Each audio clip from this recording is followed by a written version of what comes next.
what I wanted to emphasize, I guess, is that language learning everywhere.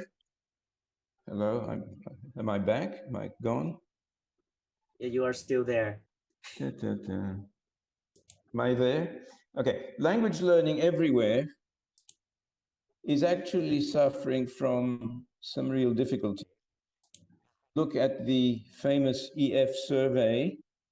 We look at the EF survey, which was conducted in all over the world. But if we look at the survey results in Southeast Asia, okay. If we look at the survey results in Southeast Asia, we see that the two countries that are doing well in the region are basically China and Vietnam. Well, they're not doing really well. They're doing better than the others. So Vietnam is at number 60 in the world. China is at 62. Sri Lanka is at 71. And I mentioned Sri Lanka because I did a keynote speech in Sri Lanka a few weeks ago. Cambodia is at 94, Thailand is at 96, and Laos is at 111. So, and it's been like this for more than 10 years. So there's a little problem, and the problem, I think, is not a practical problem. I think it's actually an intellectual problem. We have to make some changes if we're going to move forward. But what is the difference between a practical problem and an intellectual problem? Andrew, what is the difference between a practical problem and intellectual problem? Sorry? What is the difference between an intellectual problem and a practical problem? I'm sorry, I'm losing you. The connection here is very bad. I don't know why it's so bad. What is the difference between intellectual problem and practical problem? Hello? No difference in reality. Really? No. You're right. Or maybe some there is no difference in reality. It's just that people keep making a distinction which is not real. It is our culture here in Vietnam. People like practical things. You have to produce products or else you are not intellectual at all. Because no one likes people sit and think at all, right? Well, there you go. Wasn't it in Vietnam that there is or was it in Vietnam or was it in Burma? I can't remember, that there is a university of literature, a very, very old university of literature, where people used to sit and think and write books and write poetry.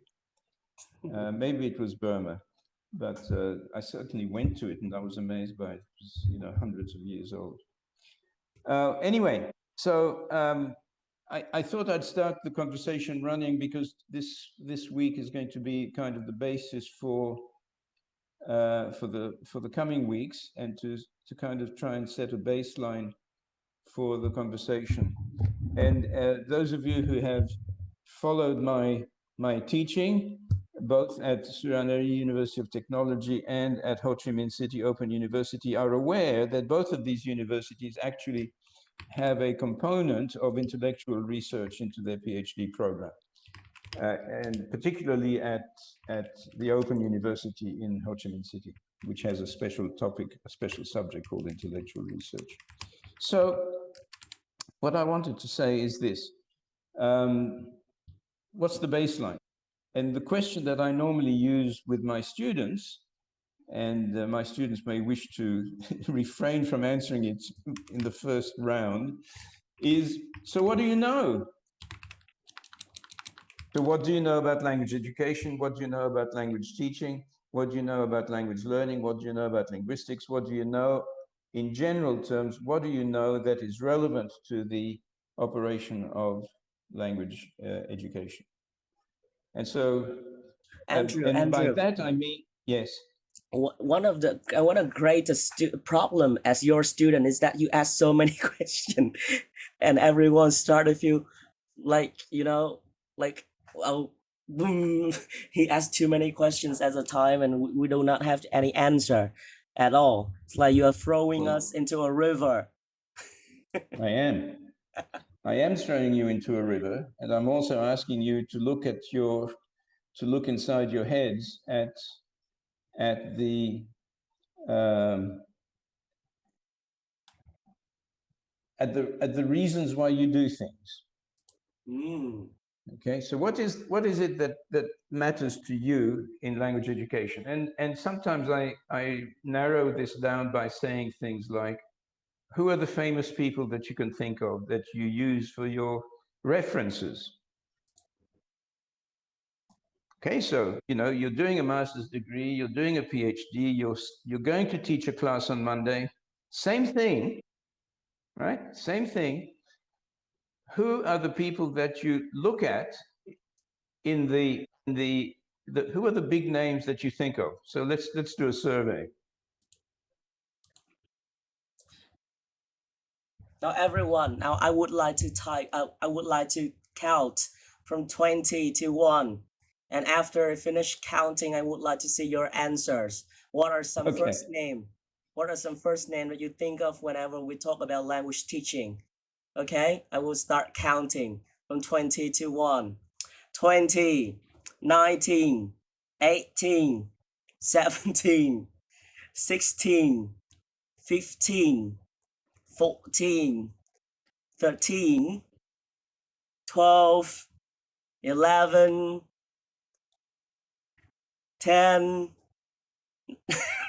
9.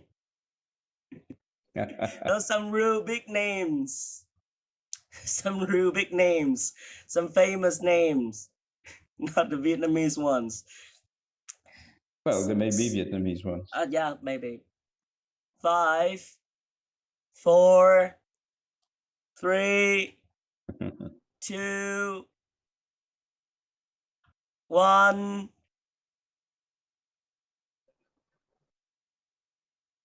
Oh, you talk about Chomsky and Donnie and Gan and Andy Gao. Maybe some of them will join our intellectual discussion in the next events. Just look for the best. Okay, well, that's interesting. Anyone else? Why Chomsky?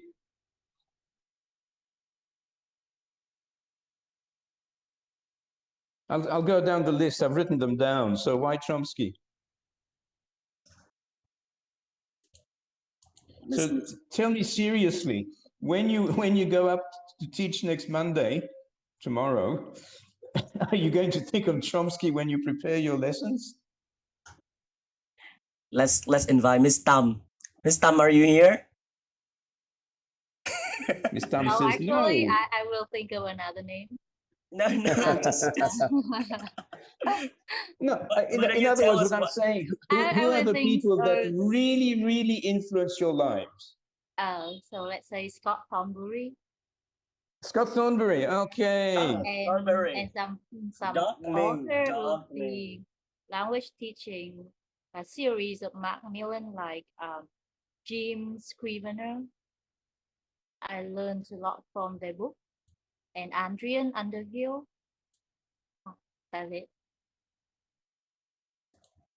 Okay, so kind of who is the guy that I keep thinking of? I can never remember his name, unfortunately. Jeremy someone. So you think of manuals, teaching manuals. Am I Jeremy right? Hammer. Jeremy Harmer. Harmer. Jeremy Jeremy Harmer, yes. Harmer.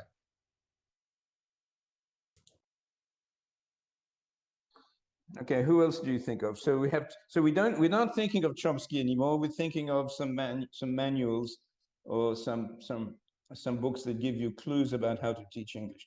So so there's an Oxford book which has come out just recently called something like can't remember what it's called actually. It's called something like, anyway, how to teach languages. And then there's the Hayo Reinders booklet, which came out with Oxford again over the weekend, which is called The Key to Self-Directed Learning, or something very close to that. Okay, so who else is actually influencing your life? I just wanted to ask a question. This is Anya. Yeah, Anya, please. Okay, so I'm a teacher in teacher education, and I'm always amazed when I talk to students or to teachers in Cambodia. I mean, in Asia, pardon me, in Asia. Maybe not Indonesia, but more or less everywhere in Asia. Everybody is influenced by Chomsky or by someone else, whatever, but nobody ever mentions the national curriculum. Do you have one? Everyone, do we have one national curriculum?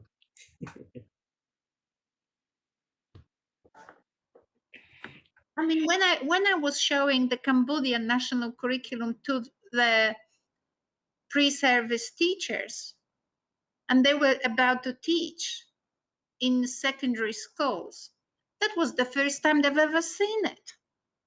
I'm astonished. Like nobody ever makes the curriculum as a reference. I mean, I understand the theory, but you also have to connect it with something which is specified by your government. Unless you teach in a private sector, then you can do whatever you want. But if you're in the public sector, you have a public document. You can write papers and say you disagree with it. But if you make no references to it, you are disempowering yourself. You look like a fool because anybody can tell you who do you think you are? You are a public servant. You need to make references to policies. What are they? And nobody says. Mm. And then everybody can basically point a finger at you and say you are incapable to teach in schools. So That's it's a s- really yeah, but that's a slightly different issue from the question of the intellect in language education. well, it's not because actually well, curricula are put together not by some sort of priest, but by the whole That community. brings me to another question. Is our national curriculum divided by some big names? Designed by some big names? So, like when you The talk names about the usually Vietnamese are not national mentioned. curriculums, who is the person, who is the mastermind behind that?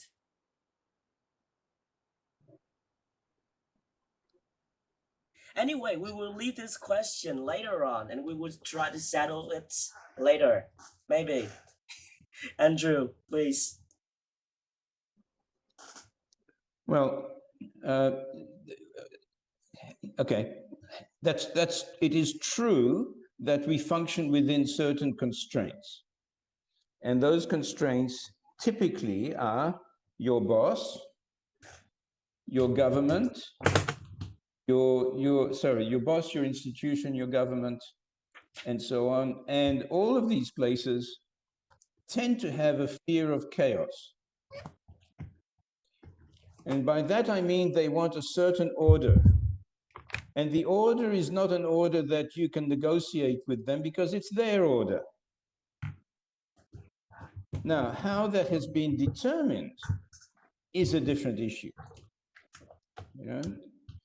It's unlikely that you or well, actually, I did take part in some of these discussions in Australia, but it's also quite possible that the discussions didn't lead very far because everybody was into efficiency rather than reflection. So to go back to Anya's point, I think she's right. This is the context in which we do our work, but it's not the context in which we can limit our thinking. So going back to the issues. So one person mentions Chomsky and then got replaced by some handbooks. Somebody mentioned Dernier, Zoltan. Do you know who that is? Anyone know?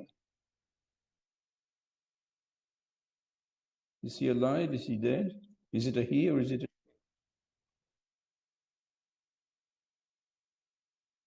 Okay, it's a he, and he's dead, unfortunately, and he's done a lot of work in areas of motivation and so on. Andy Gao. Now that's an unusual name. I mean, he's well known. I'm not saying he's not well known, but Is it somebody that you go to your class on Monday morning and think, oh, okay, I'm going to use Andy Gao's approach to life? No. What about okay, Le Van Gan. Le Van Gan.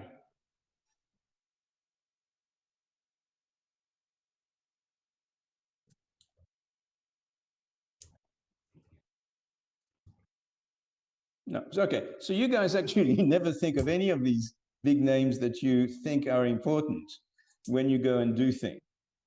So what do you think about when you go to your class and you have to teach? What are the principles that you apply? And I guess that's where I really want to go to get to. What are the principles that you apply in your language education? And Is it okay? I'm taking the embargo away from my current and past students, so you can all talk now. Can I start inviting some of us here? Please. Yes, Mr. Tai, please. What do you think of? What principles do you think of when you start teaching language? Because I was just a beginner in the teaching industry, so I will follow my boss's approaches when teaching English. So I don't have any big names in my mind. But what principles? What specific approaches or principles or things that remind you that you would like to take inspiration from when you teach an English classroom? The approach that I do like the most is content-based. I think that is very good. I always apply them to when I teach my students. I would like to teach them I would like to teach them to use English to learn, to discover the word through content-based theories. This is just what I know. Content-based. What do you mean by content? I mean, the content is the knowledge around the world, around us. That's it. Okay, now I will call another person. Thank you very much. Mr. Kai, please. He says, I think Halliday with SFL is the big name in my mind now. So can you elaborate more on that, please?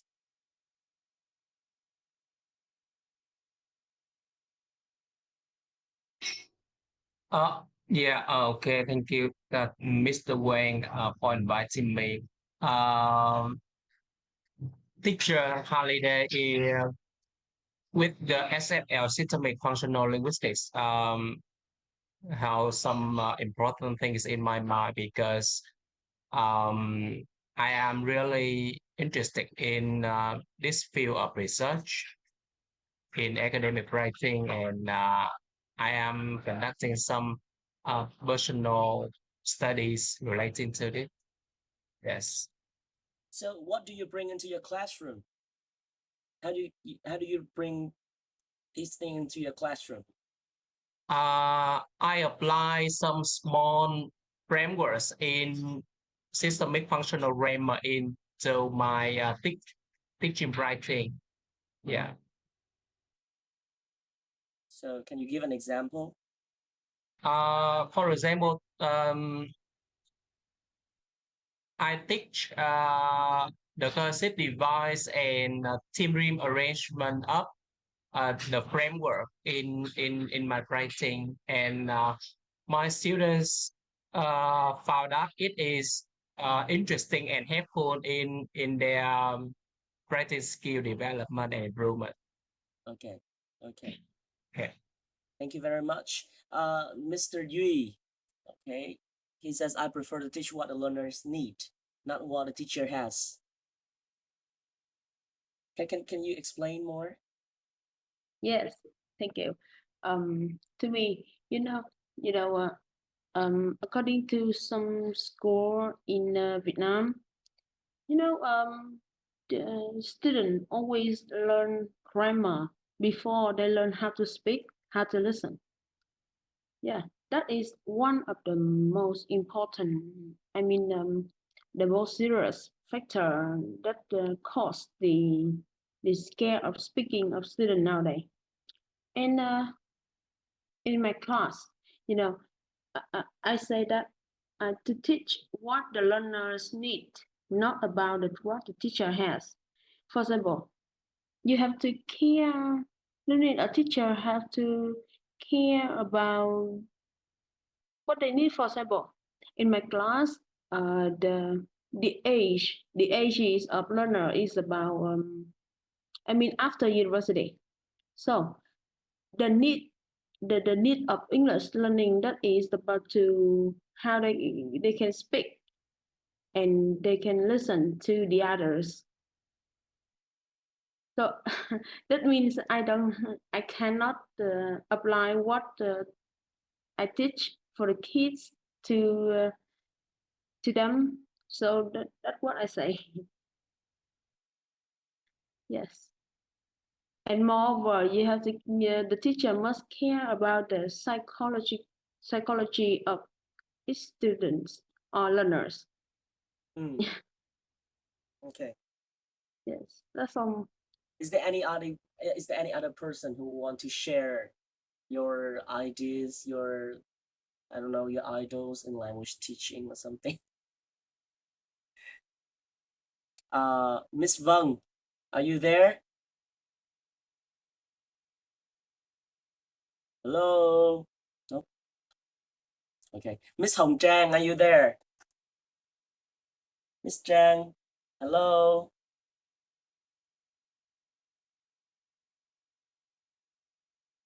You share something with Mr. Bun, please.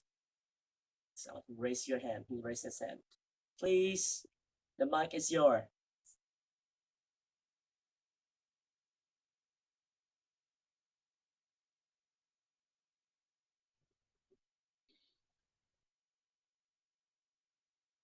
Oh, can you hear me now? Oh, Sorry. yes, Miss Min. Oh, Miss Min. Yeah, yeah. Yeah, thanks. He inspires me with a lot of theories and the way that he encourages students to be better version of themselves. But when I teach, when I go to my class, it depends on the age of the students also. For example, for the young learners, I believe that they need more kind of behaviorism perspective more than the adults. They need to have they need the teacher provide the models and repeat it many times, so they can apply the language. And also the input hypothesis is also one of the things that I cling on when I teach young learners. I try to provide them with a rich environment with English. But for the teenager or adults, I think that the theory about the interaction, social interaction, is the key thing that I want to have in my class. That time the students also already have kind of knowledge, basic knowledge about the English, and they can make the conversation. They can together learn together via interaction. So yeah, with adults and teenagers, I prefer to use the theory based on the theory of social interaction. Thank you. Yeah. So you like Watson in Pavlov, right? Behaviorism. Behaviorism. I think Skinner is quite a big name. Yeah, Skinner is a big name in that theory. E.F. Skinner. Andrew. Please, Well, please that's very well. It's very interesting. It seems to see about the division between children and teenagers, which says basically, well, with children we don't do social. We have to do behavioristic things, and with adults we can do social cultural things.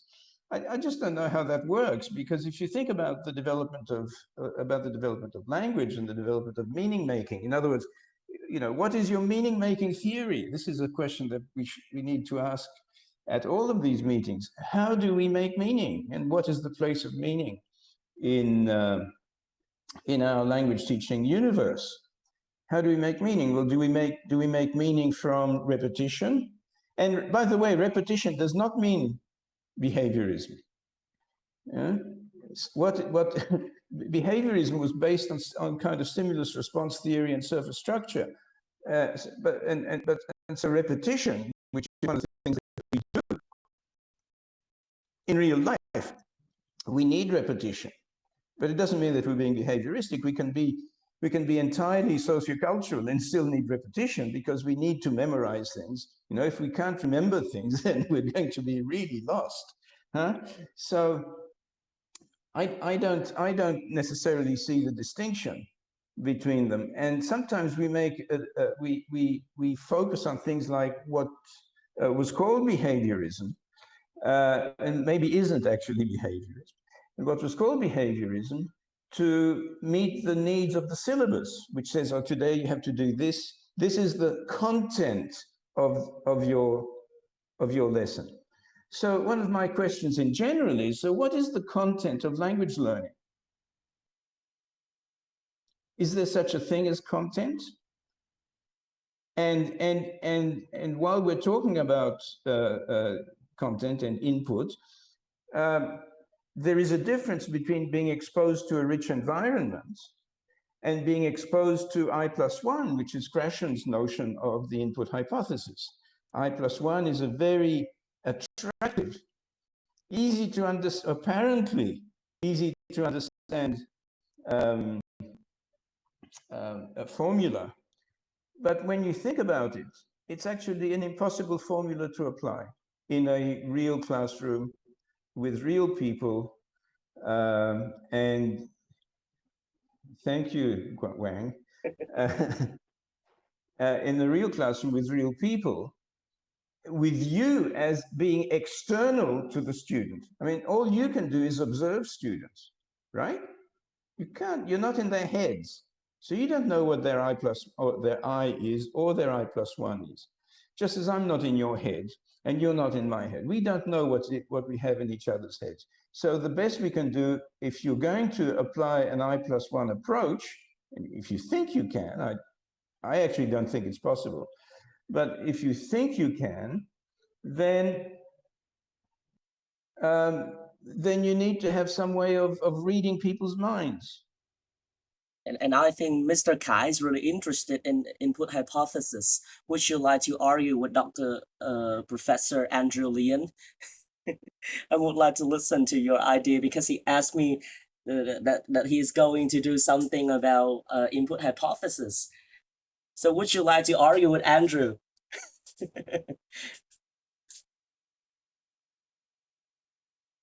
Mr. Kai, hello. Actually, my work on comprehensible input is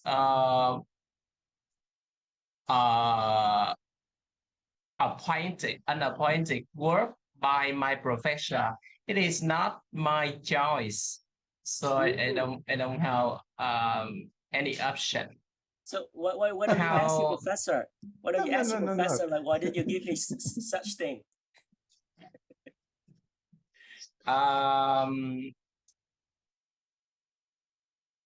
In my work, we are working on the teacher's perception of input in their teaching context, and how they did or never did modify the input for students to understand more in EFL classrooms. And I also did some interviews with them to know more about the ways to modify the input, or how to engage the students in their classroom activities. But do you agree with Andrew about the thing that if you want to use input hypothesis, you must get into the student mind? There's no way else to know whether students know something or not. Can you read their mind? His Yeah, statement is that you need to read their mind to practice input hypothesis. Do you disagree with him? Because this is what actually, Andrew, to tell the truth, this is what all of us learn in university. When I start learning ELT, and the first formula I learned was input hypothesis. C equal I plus 1. So one of the, let me help a little bit. So one of the things that you need to work out is, what exactly are you doing? So, I mean, if you are working with input, there's nothing wrong with that. It's not the input that's the problem. The question is, how do you determine what the input is? How do you determine what the level of the student is, the I? And how do you determine what the metaphorical one is? Right? Because they're all metaphors, they're not reality. It's just a story that Krashen invented to make you accept his theory. So And I'm he did this, discrediting. and he did this very, very successfully. Right? And I don't deny it, and I don't begrudge him that. I think he's done a good job with his work. But in the reality, especially when you have 50 people in the classroom, right? We are here in Vietnam, we're here in Thailand, we have 30 people, 50 people in the classroom. We want people to understand English, right? Because that's how we learn. We connect words and grammar and whatever else you like with concepts, with ideas, and so on. And in order to do that, we have to be able to give some meaning to the signals that come to us. Notice I didn't say we have to understand, I said we have to give some meanings to the signals that come to us. We give meaning to signals. We don't find meaning in signals. Now I have one. It looks like, just a minute, it looks like we find meanings in signals because we have a shortcut way of talking about it. If we had to tell my story every time we try to explain meaning making, we would take forever. So we say, oh, the meaning of this word is that. But actually, that's not how it works in reality. So here's a question for everybody. How does meaning work? And the question for Mr. Kai is exactly that question. How are you going to work with meaning with students and change their input and adjust their input or whatever it is? Are you going to do the adjusting or are they going to do the adjusting? Okay. Wang. And I have one comment right here. We cannot read the students' minds, but I think we can base on graded level books for students to choose the books for them to read. Well, then the question is, how do we grade the books? How do we grade books? Yes, I agree. I mean, I think we cannot read the students' minds. We can give them access to language in action. Let's call it language in action. We can give them access to language in action, and they can find their own levels. So how we do that, of course, is it brings us to the next question. Do we really need teachers? It's a good question. If you have graded books, and then you can give the student access to the graded books, and they can start reading and learning by themselves. So do we need a teacher anymore? Or do we need to do any research on teacher education at all? But I think the key to Wang's question is, what is a teacher? And what does he mean when he says, do we need teachers? Right? I mean, teachers can be many, many, many different things. So teachers can teach you things. Teachers can say to you, today we're going to learn the present simple, right, guys? And we've got to learn that before we learn the present continuous, right? We do it that way. So is that what the teacher does, or is the teacher, and nowadays, of course, and for many years, we've been talking about the teacher as a manager of learning, as a facilitator of learning. We've been talking about these things for some time, but do we actually do that? As Ms. Bin said, you know, your boss tells you to do something, and so you have to do it. Did she say that? Maybe she didn't say that. Somebody else said it. Okay, so each question first, like what is meaning, everyone, right? What does meaning mean? Nope. Nope. You don't agree with me, Andrew? No, I agree with you. I just think it's a terribly difficult question. No, but you have to force everyone to Well, answer. meaning, I can help. And I yeah, can help. Once you need help, call on me. I've got one word for it. she promised to help us, Professor. So when you need help, just call me. Okay, so you have one person to support you, Dr. Anya from Charles Darwin University. Maybe she would join us in one of our events. Okay, everyone, what does meaning mean? I mean, how to? You want me to tell you? You want me to tell you? Or you still... No, not yet, not yet, Wait, not wait yet. a sec. I will ask some of us here first. Wang managed to say, what does meaning mean? Yes, it's a very good way of putting it. What does meaning mean? Well, I hope that I do not use the word mean, but what does meaning mean? Miss Tam. Miss Tam, are you here? Yes, but Yes. I have no answer for that question right now. We had a person who was working with systemic functional linguistics. Maybe that person. Systemic functional linguistics. Kai again. No? Maybe, If yeah. we keep calling on him, he will skip the next event. Like, Mr. Kai, are you willing to answer?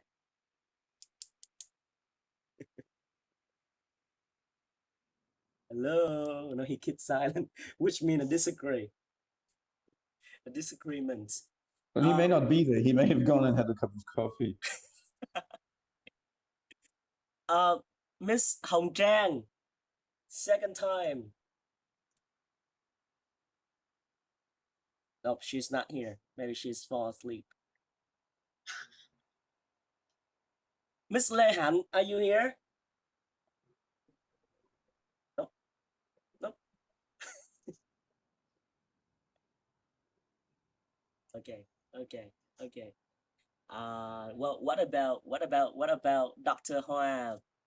Are you willing to answer?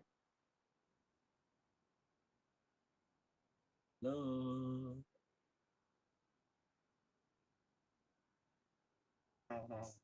Could you please turn on Can your I mic? answer your question?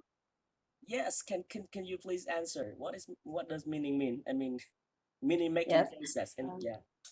Yes, okay. So I think the meaning means something very basic and very easy for a person to understand. I just think so. Okay. Nothing more. Okay. So what does understanding mean? Understand. Oh my gosh. That means they can do or they can follow, they can it can make sense or something like that. Yeah. But yes, but you see, you can't. There's a little trap. There's a little trap there, which is what does making sense mean? Oh my God. Yeah, but you see, that's the problem. It's not. It's just that we don't think about these things normally in our master's courses and in our even doctoral courses. We tend to assume that we know what meaning is. We tend to assume what understanding means. And so, for example, we tend to assume what language is. We tend to believe the discourse that language has content, and so on. So when we do all of those things, then we believe that textbooks are right. Right? So today we're going to learn how many words, Mr. Wang? 10 words. We're going to learn 10 words this week. Okay? Because, you know, you have to learn 10 words a week. Let's say, I'm just joking, but let's say you have to learn 10 words a week. So what do you do with the 10 words? You give it to the students somehow. I'm not going to discuss how you give it to the students. Somehow you give it to the students. And then what? Do you expect them to remember it? Yes, and if they can remember it, then I have one Maybe. research work finished, done. And do they remember it? Okay, so let's say you have a semester of 10 weeks. let's say that you have a semester of 10 weeks. They learn 10 words a week. So at the end of the semester, or 12 weeks, at the end of the semester, they will learn, let's say, 100 words. Do you believe that? No. If they say, No. they say so. I mean, it's not even a question of remembering. It's a question of being able to use the words. Can they? Maybe not. Maybe not. Yes, maybe not. Right. So that's a real problem, isn't it? So why do we have a syllabus that says we have to learn 10 words a week? Especially if those words are not meaningful to the person who is being told to learn them. Because if you do not have the 10 words in the list, how can you report to the school? That's right. How Yes, can you that's report right. to the school? How can you report to the university? How can you report to the government? Okay, so these are issues, they are practical issues which destroy language learning. Somebody said before, I can't remember, I can't see it. We can work with students. Anyway, it doesn't matter. The point I wanted to make is that we have systems, or we can have systems where students determine for themselves the things that matter to them. And at the moment, education is based on, we know what you must know, and so we have a lesson every week to tell you what we think you must know. But there are other educational systems which say, we don't know what you must know, but we do know that you need to be able to use English fluently. How about we set up a system which enables you to identify your objectives, your needs, your language, and whatever it is that you want to learn. And it's out of our control. As a government, as a university, it's out of our business plan. It's out of our teaching plan. Can we do that? Anybody want to try that? I think Miss Bin raises her hand. Miss Bin, would you like to answer that one? Before I will invite Anya after Miss Bin. I didn't raise my hand. I don't know why. No, but now you raise your hand and you have to answer that question.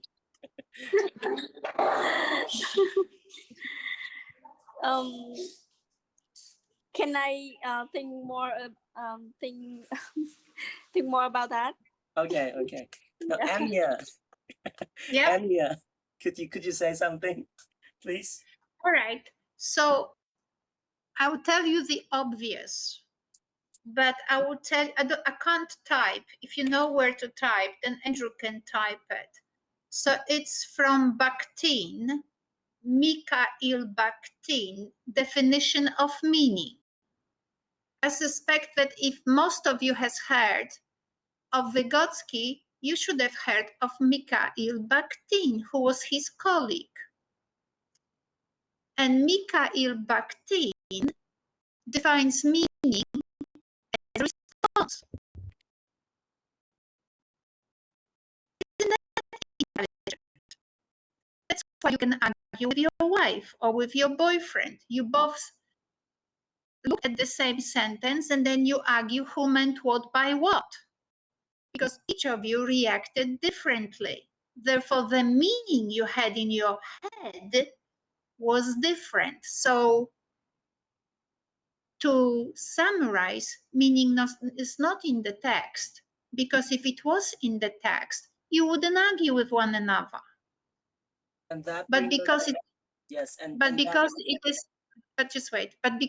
in your head, is the response you created in your head, that's why you have a war. And now the trick is, how do you keep the marriage going? You have to know that the meaning is in your head. Therefore, you have to be tolerant. There it is. So when you define, when Bakhtin defines meaning as response, it brings us to another theory in language teaching and language education, which is the output hypothesis.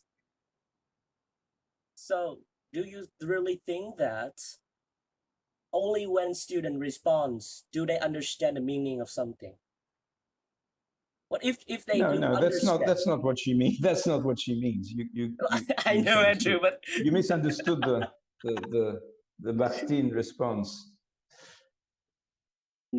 I mean, yeah, but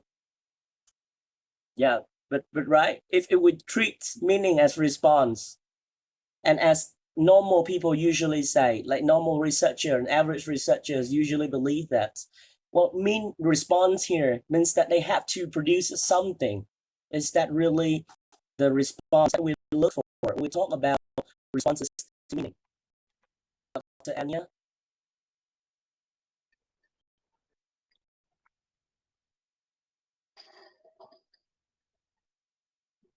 Hello. Are you still with us? Well, while she's thinking or whatever, the issue of the response is not the meaning of the response.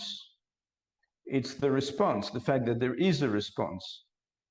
So it's nothing like the output hypothesis. It's nothing like Meryl Swain saying, "Oh, well, we have to adjust our output to the internal grammar that we have inferred from the input and I+1." That's not what's meant. That's not what Bakhtin meant. Bakhtin meant that simply having a response, which is not the same as a. So when we do research, we teach students something and they have an internal response. I mean, something happens in their mind. Does that mean they understand?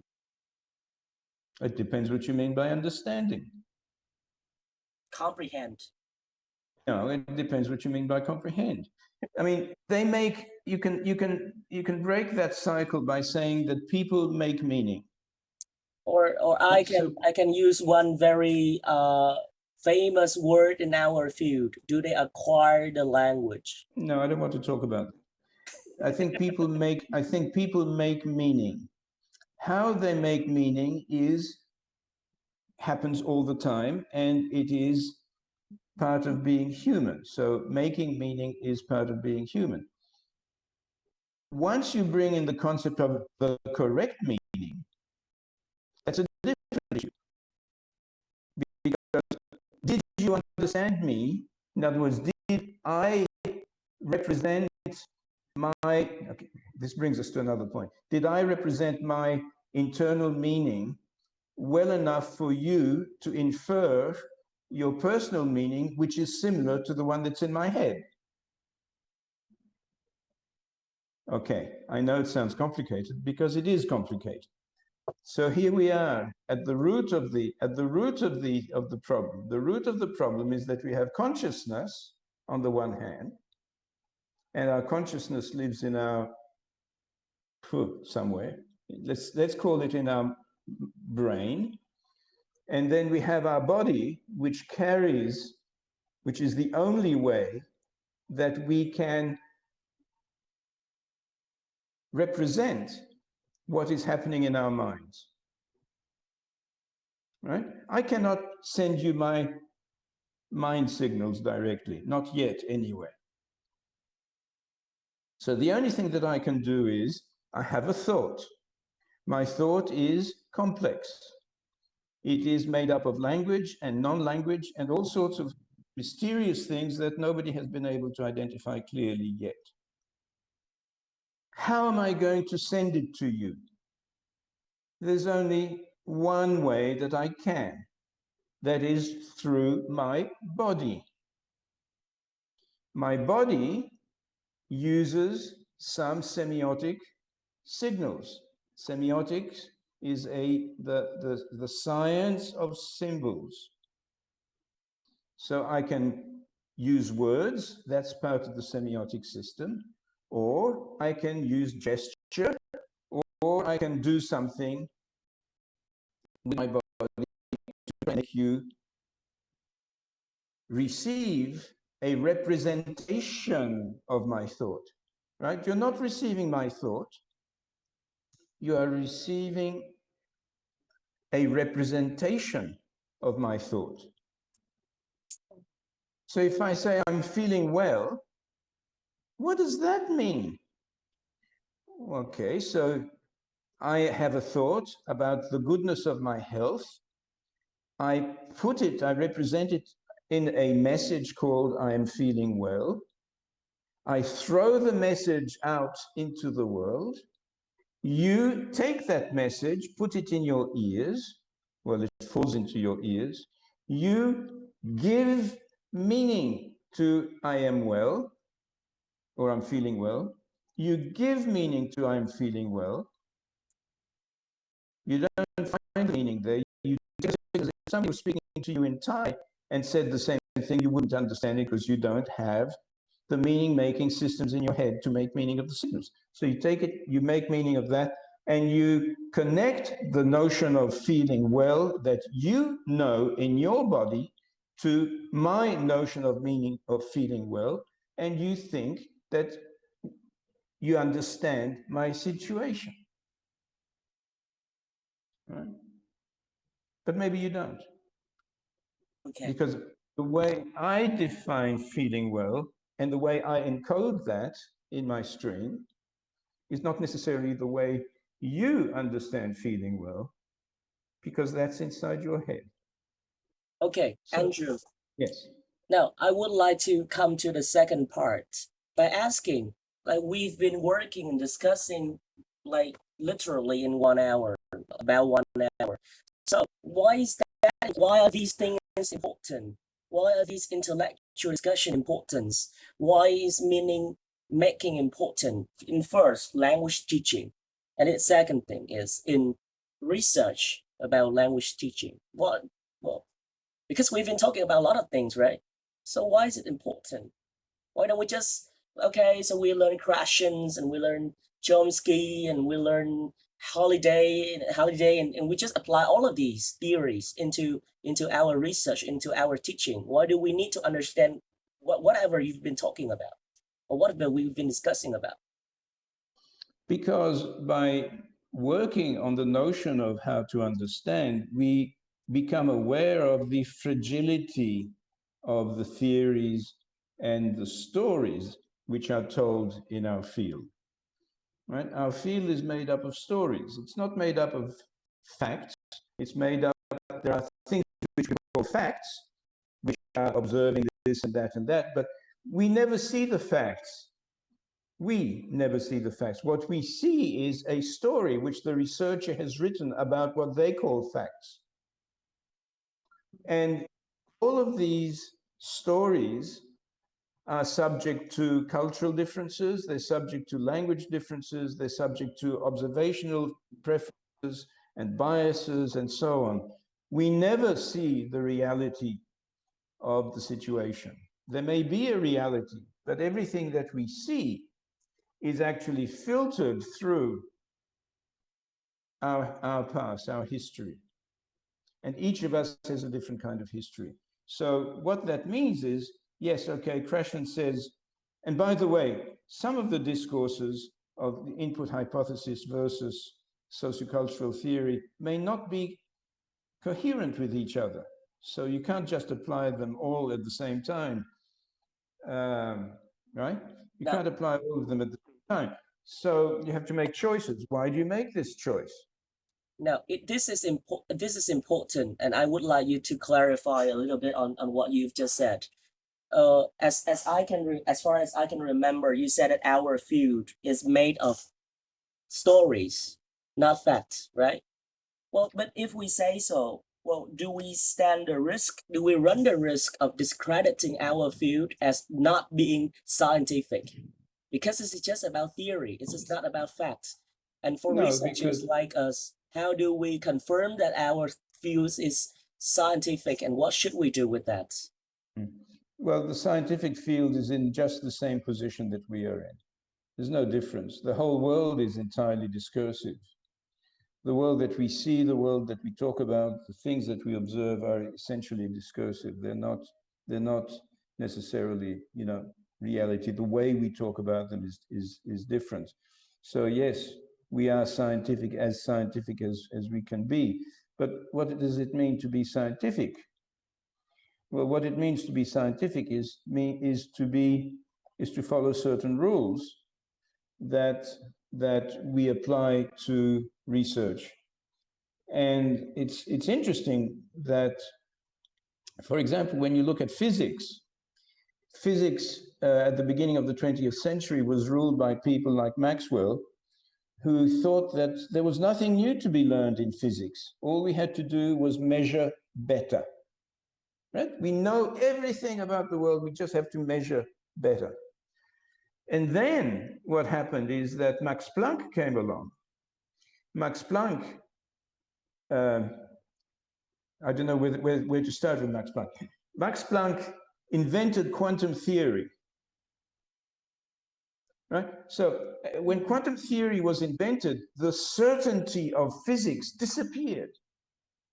We are now living in a world of physics, which is quite uncertain. We work, for example, in a world where light is made up of particles or of waves. It cannot be both, apparently. I don't know the theory of it, but apparently it cannot be both a particle and a wave. But people who do physics have to live with that ambiguity. Is that scientific? You will say, well, because it's not precise. But maybe it is precise in different ways. Maybe the way we think about physics has been wrong. But it's very difficult to throw out something that we have been doing for 120 years, for example. Do you see what I'm saying? So it's actually problematic when we say, are we being scientific? Because when you're saying, are we being scientific, you are implying, or you want us to infer that there is a precision and a reality to the studies that we are doing, which perhaps is not there. So people like Muriel de Keyser used to say things like, the world is made up of stories, not atoms. People like Anaïs Nin say things like, we do not see the world as it is, we see the world as we are. So there is no absolute reality that we are in contact with. Doesn't mean that reality doesn't exist. The reality may exist. But when we look at it, we see it differently. And that was Anya's point, that was Bartin's point. We see the same thing, but we understand different things. And the understanding is not at the level of the dictionary definitions. The understanding is at the level of each person. And so if we're going to work with that notion in education, what we need to do is find ways of enabling each person's meaning-making mechanisms, or each person's making meaning systems, to function effectively. And by effectively, I mean things like make enough compromises to be able to have what we call a conversation between people, and make enough compromises for us to be able to say, yes, I understand, but actually you don't, we don't. But it's enough to do that. And then we refine it by our activities, by our work, by what we do, and we adjust to each other. So, you know, learning English begins with things like, usually my name is Andrew, which is something that I rarely have to use, but especially the next phase, which is, I have 7 brothers and sisters, a cat and a dog, and I have breakfast with my parents. I don't think that's something that we necessarily need to cover. So let me just say something a little bit about how to solve one of these problems, and that is to look at what's happening now in the world of artificial intelligence with ChatGPT. For example, you can ask ChatGPT to tell you things which are not in the course textbook. So you might say to ChatGPT, tell me how to say hello to my boss on a Saturday morning in the supermarket.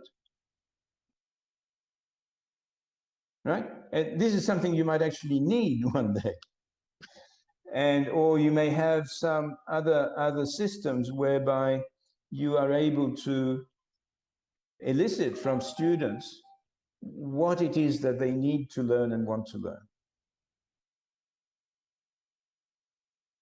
And I know it sounds mysterious, but it does not require a course textbook. It does require two things, actually. And we need to remember that when we do any form of education, and that is, it needs some form of what some people might call input, exposure to language. We need that. We cannot work without some kind of exposure to language, and we need time. They're the two things that we can use to build an entire pedagogic world on. Because obviously, if we don't have any access to English, we're not going to learn English, right? And then we need time. And the educational systems, most educational systems, do not give us either of those two things. Not enough language and not enough time. So do you imply that if we would like to do something really, really meaningful in our field, then we have to get rid of the constraints of time and of regulations? Do something Yes. free, Yes. so that we can Yes. we can move to the next level, a more advanced Yes. level of research. Yes.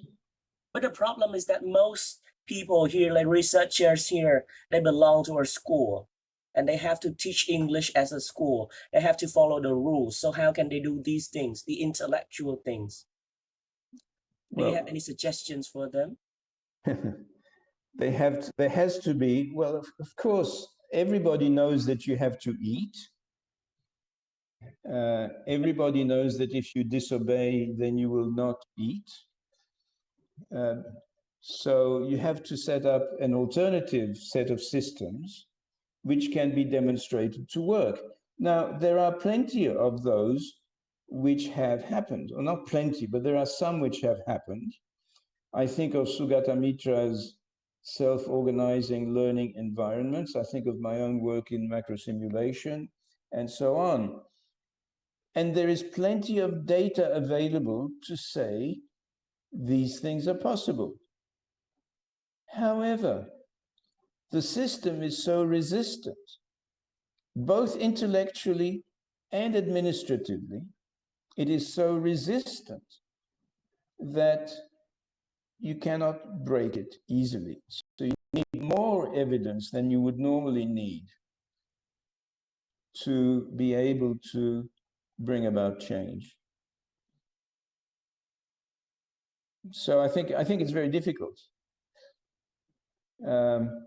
Well, one way to do it is, you know, all the people who want to try something new create an alternative universe, not or university, actually, if you like, but they create an alternative universe to show that this is happening. And you know, I've got a book chapter which is coming out next month, which talks about that in rhizomatic systems.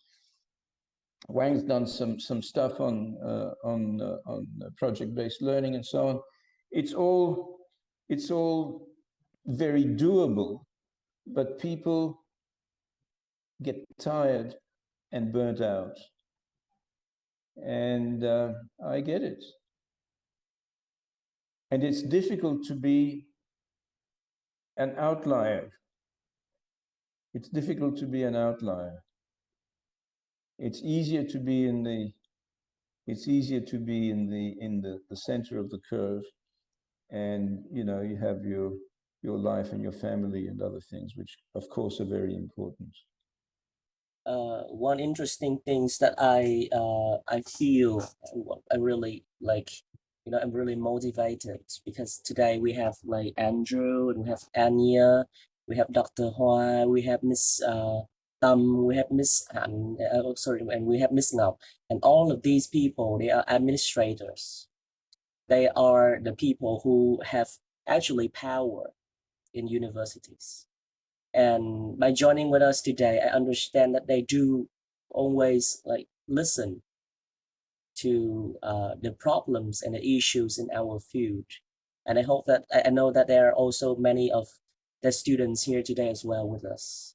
And this is interesting because like if we are inspired by Andrew talking about getting rid of the traditional system, getting out of the constraints, and then if we have the support, I mean, the younger generation have the support from the administrators, from the schools, from the authority of the schools, maybe we can do something else, something special about language education and about research, not just collecting questionnaires. Right. But I think that's true. But I think we also need to understand that we cannot just do nothing. I mean, the evidence is from the proficiency tests that for the last 10 years, nothing has moved. Nothing has moved in terms of proficiency levels in our region of the world, and probably elsewhere as well. I didn't go and check everywhere else, but the truth is that nothing has changed. And if nothing has changed, it's not because we are not spending money, because we are spending a lot of money. In Vietnam, we've had the 2020 project, which is now 2025 or something like that. We have other projects where Thailand spent a lot of money or wanted to spend a lot of money on English teacher education, and it hasn't changed. And what hasn't changed is not so much the relative levels. I mean, you know, Thailand last year was number 100, now it's number 97. I mean, that's insignificant. The point is that the proficiency level of these countries has not moved. The best it has ever been is what the EF people call the moderate level. So Vietnam and China managed to get to the moderate level from time to time, not always. That's where they are at the moment. But the other countries have been at the low proficiency level or the very low proficiency level for 10 years, 11 years. Well, and despite the fact we bring everybody, we bring all the experts, they come and talk to us, you know, you think of your favorite language expert, they've been here. Has anything changed? No. Well, why is that? Anya, what do you think? Anya, hello. I noticed she She's disappeared. No, I haven't disappeared. Can you hear me? Yes, Yes. yes. Could you say a few words? I'll say a few words. I think that we all need to be a little bit honest here. So the honesty question goes like this. All of us have learned English. And now, obviously, we went through school system, and many of us might have been studying English in school. But really, in order to get the fluency, which is enough for us to actually have a discussion today, where did you learn it? Was it by studying 10 words a day?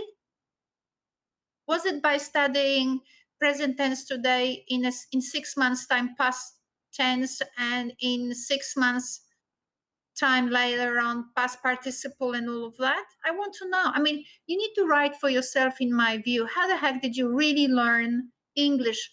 So I'm asking this because I've learned, and so has Andrew, many languages. English is my fourth language. But to think about German, I studied German in school. I couldn't speak. I mean, I was the best student of German in my school. And I did matriculate in German, and my German was awful. Then I took private lessons, and I improved my German by memorizing 100 texts. But my German was awful. I couldn't speak. Having memorized 100 texts in German, my German was awful. And you know what happened? Then I 2 years at the university in Poland with totally personal care. My German kept being awful. And then I started reading science fiction books because people from Austria, Germany were sending them to me. Pen pals. I just, by some miracle, I got these pen pals when I was 20. And all of them kept sending me these bloody books. And I swear to you, within a year, from having German as good as my Vietnamese, I went, after studying for 10 years, since I was 14, I was studying German, or 13 actually. So for 7 years, I studied German. I couldn't really be fluent. And then I read those books, one after another, and thick books, like 400 pages, 200 pages, 300 pages. I became native.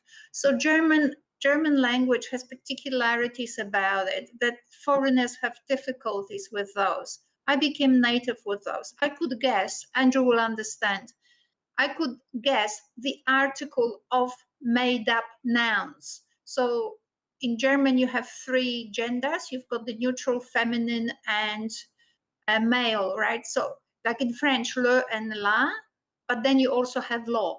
Let's make it up for the neutral. So from your experience, from your learning experience and research experience, and do you have any suggestions?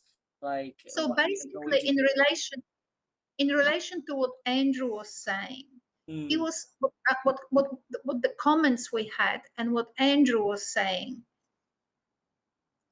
Human beings are analog, right? So they are a wave. They're not digital.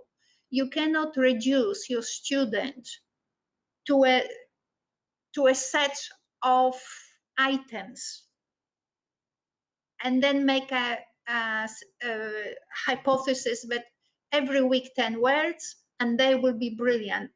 I mean, that's such an old superstition. It's called the banking method, right? It's been debunked, it's been buried in the West, right? Everybody knows that the banking method is really like, it doesn't hold water. So banking method is that every week you add some more lexicon to the boiling pot of your students' head. So our students are, what did I call it? Analog, right? Students don't delimit the capacity of your students to your thinking who they are, right? Leave them room for finding themselves, for wanting to participate in English and learning through that participation. Now, I know that I'm speaking heresy because most of the students in Cambodia and where I work, and therefore I suspect in Vietnam as well, think, what does it mean, let them participate?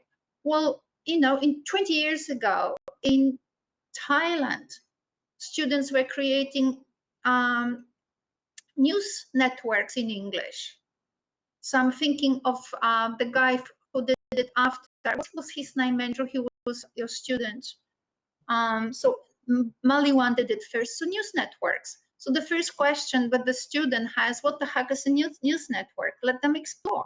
Let them see how they will. So now you have this needs-based learning as opposed, and then maybe, you know, right? So they create their own connections in their heads.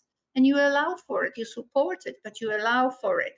And you don't restrict students to your version of what they have in their head and what they need to put in their head. Because that's not who they are, that's what you made them be, right? You violated their humanity by replacing it with your version without any evidence. And most of all, by not reading enough. So you don't read enough, you restrict who the student is, then you impose your version on the student while being actually scientifically illiterate, and you call it science. Well, from my perspective, that Vietnamese people read a lot. So you don't need to worry about that. But the problem is that as you read, you immerse yourself into the books and you lose your own self of thinking.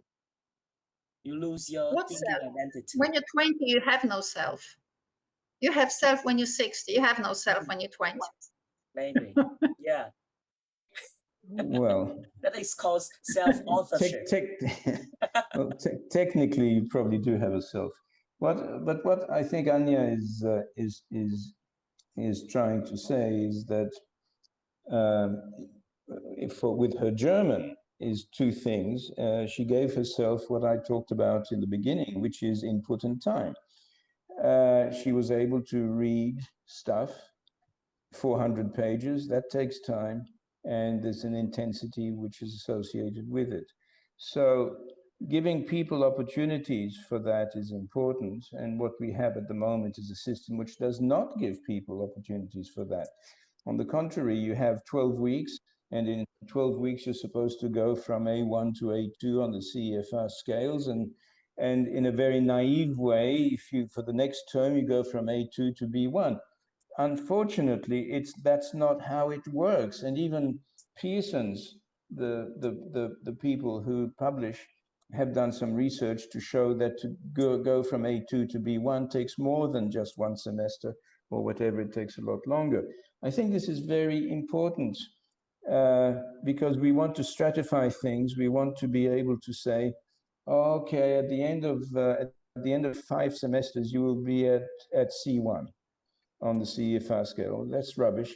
Nobody will be at C1 for many reasons, including the fact that 3 hours a week of class contact is not enough work, is not enough contact. Let alone the fact that what we do during those 3 hours is actually likely to be counterproductive. And it's likely to be counterproductive because we want to impose things on our students rather than enable them to meet their needs. We want them to have what we want in their heads, as Anya was saying. You know, we are the bosses, we want them to learn this and that, and they don't. I also wanted to add that everybody in this meeting has learned English and learned English very well, and you are likely to have learned English very well no matter what approach was used. Right? So what do we have? 10% of the population speaks English very well by magic, right? And the rest of the 90% of the population that the government wants to make multilingual so that we can have, you know, medical tourism and ordinary tourism and so on, the hundreds of thousands and millions of people who perform everyday jobs which need English don't do it. They're not capable of it. I go into a taxi in Saigon, nobody understands any English that I produce. I'm sorry. I mean, I don't mean this in a bad way, but it's true. It's also true of Thailand. So Okay. one other topic. So what I'm saying is that we have policies which are supposed to develop, you know, 60% of the population into being more or less bilingual, and it can't work under the present rules. We will always have the 10% of people like you. So I can imply from your suggestions right here, from your story right here, that instead of focusing on doing research on an elite of people, an elite group of people who are undergraduate or graduate students who have every opportunity to learn English, we can even target a larger group of those who do not have a chance to access formal schooling, but how they learn English and how they communicate in a world that requires them to compete with language, like with international languages, right? Okay. And it's very difficult because they may also not want to learn another language. I mean, I think that many people just don't want to do that. I see. Because they don't want to spend the time. It takes time. I mean, okay, if you are a nurse, right? A nurse in a Thai hospital, and you work 12 hours a day, roughly, which is what they do work. I mean, where are you going to find the extra hour or 2 hours a day to learn English so that you don't say silly things to your patient and frighten them? What I mean is somebody wants to give you an injection, you know, take some blood from you. and they look at you and they say, pain. And you go, really? You're going to hurt me? That's, you know, they could have learned something like, this is going to hurt a little bit, but they haven't. And it's not just one person. It's 95% of the people in the health area that are in that situation. It's a big, language learning, by the way, is a big deal, but we turn it into not a big deal by saying, well, language is just something we do next to the real profession in our lives. First of all, we are IT people, and then we'll speak a bit of English. First of all, we are doctors, and then we'll speak a bit of English. But the reality is that it's very, very difficult to do. It's not that simple. So we need, if we want the multilingualism of Vietnam 20, well, the languages 2020 or whatever, if you want the multilingualism of whatever local countries want, we need to reorganize things in such a way that proper time is allocated. Beginning with time, let alone how we teach and how we learn, but just time. Okay. Okay, Andrew. And now we will move on to the last part of our discussion today. That is the Q&A. I know that we've been discussing a lot. We even argue, we even debate, we even ask each other questions. And I know that I've been quite tough on you guys because I forces you guys to answer question and ask question. Now, I will keep silent and I will leave the room for you guys. You can turn on your mic whenever you like, and you can ask whatever question you like, and Andrew's time to answer all of the questions.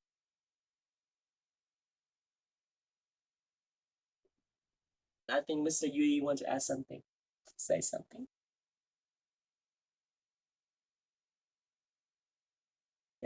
Okay, no question. No comments, no arguments.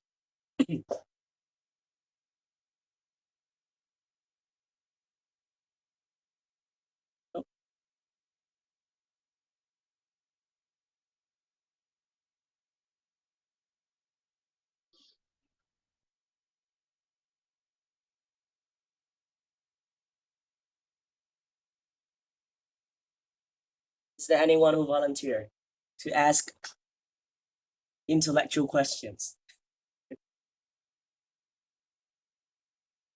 Say something.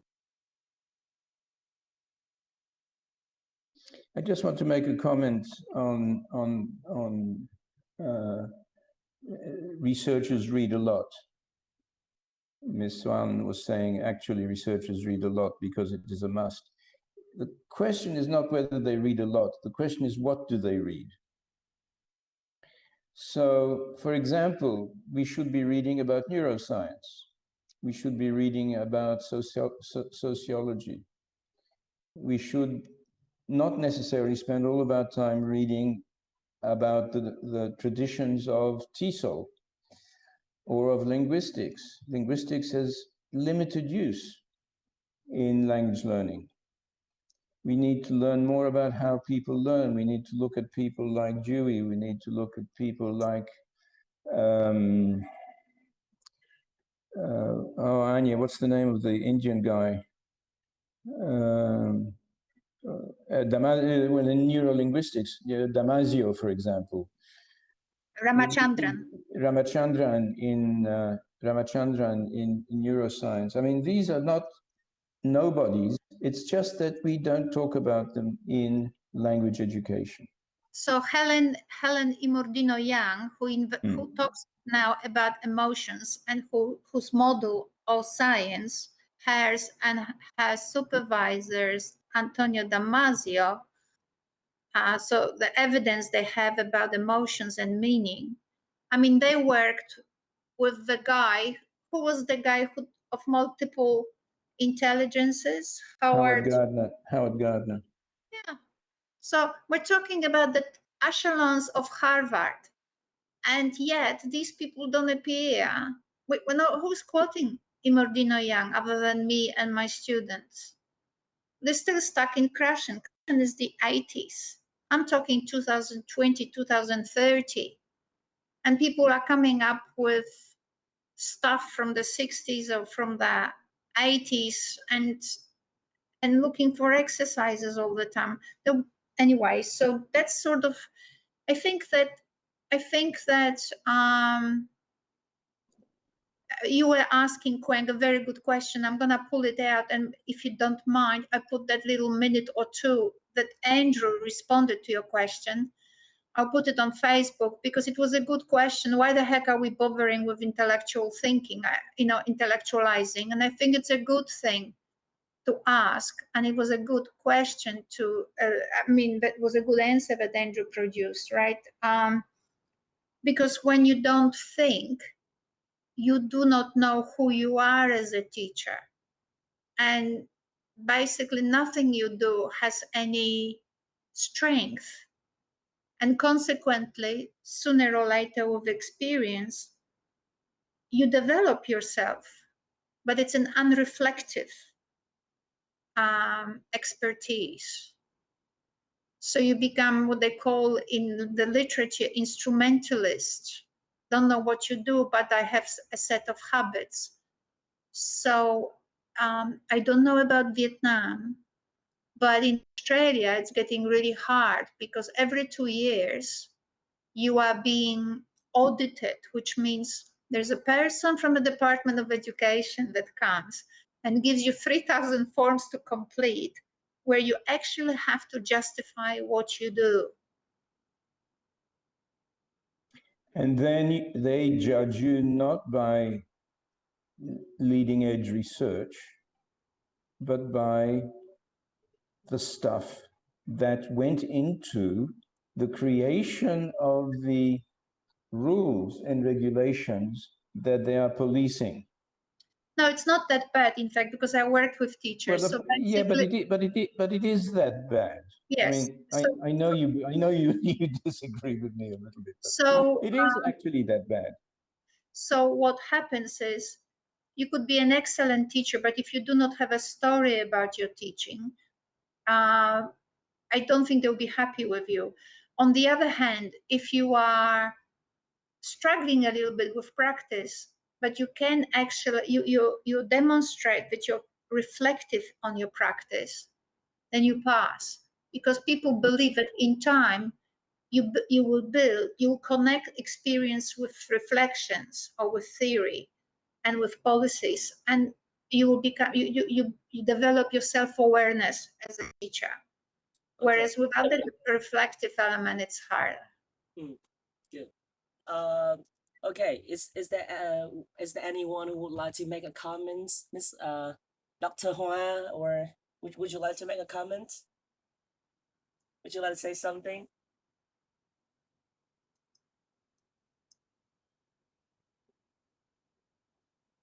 Okay.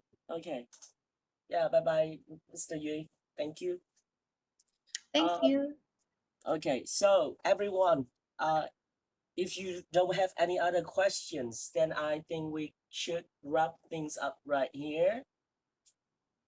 Andrew, would you like to make any comments? Well, I mean, I think actually it was despite extended periods of silence and Wang's interventions to make us say something, I thought it was a very good meeting. And I think it's a good basis for the rest of this series of talks or of conversations. I think that there are conversations. I know it's, when you have some people like me who talk a lot, but yeah, I think there are conversations. I think we've raised a number of interesting issues, and I hope people have benefited from them and will go home and think about some of the things we were talking about. And so I thank you, everybody, and I look forward to hearing more in the future. Thank you, and bye. Okay, now everyone, I would like to wrap things up before we stop. We've been talking about a lot of things. We've been talking about the big names that you've heard, big names that influences you in language teaching and language research. We've asked you quite tough question about Chomsky. What do you think Chomsky is important? Do you think about him when you go to the classroom and teach? We also talk about behaviorism, social constructivism. We talk about many things.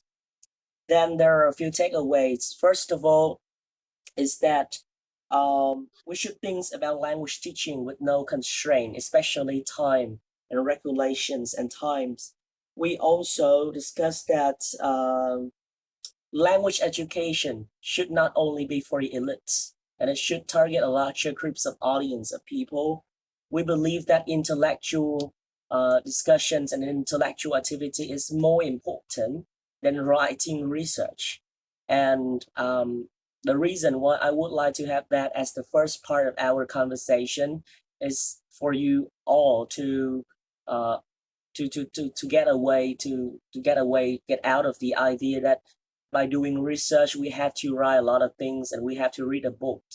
No, quantity is not as important as quality, and we do not just do research to meet the requirements of the school. So that today, this year, I published 2 papers, and next year I publish 2 papers. That is not the ultimate goal of language research. Our goal is to enlighten ourselves and support society of language learners around the world, and that is really important. That is why I invite Dr. Andrew Leon today. He did not focus a lot on how to write research, but he did help us a lot in escapism, from our constraints, and I hope that we can all think about it at home, and then, or some of his idea can be your research, I don't know, in the future interest. Now, next time, everyone, next week, I would like to inform you that I've already invited one very famous Vietnamese researcher, and maybe all of you know him. He is one of the very influential persons in Vietnam, and you have already mentioned his name here in our chat. So next time we will be talking with him about what is a researcher, and we have another young host, because I do not want to take the mic all the time, and I would like to tell you that his name is Vo. He's very, he's a rising star, right, in our field. And I would like to have you guys here again. The next time we would like to talk more and argue more and debate more. I will not tell you the name of the famous person. Like last time, I didn't tell you the name of Andrew until the last week, right? So just keep you guessing and keep your mind active. Sorry. One more time, I would like to say thank you to Andrew, and I would like to say thank you to Anya, as well as Dr. Hoa and everyone else, Bình and Kai and everyone for joining us and turning on your webcam and having been very active. And one of the things that I would like to say, the last thing that I would like to say here today is that we should not just focus on the productivity of research. We should focus on the intellectual quality of what we do, not just in research, but in everything we do. Thank you very much, and hope to see you next time. Thank you. Thank you, Andrew. Thank you, Anya. Would you like to take a group photo, everyone? Can you turn Well, on? there's only 3 of us showing our face. Okay. If you are not convenient right now, then next time we can take a group photo. Actually, I have already recorded all of our videos, so no problem. I can just take a screenshot, everyone.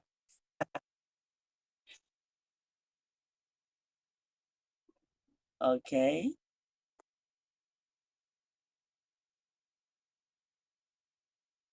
Okay, thank you, everyone. Bye-bye. See you Okay, next time. bye.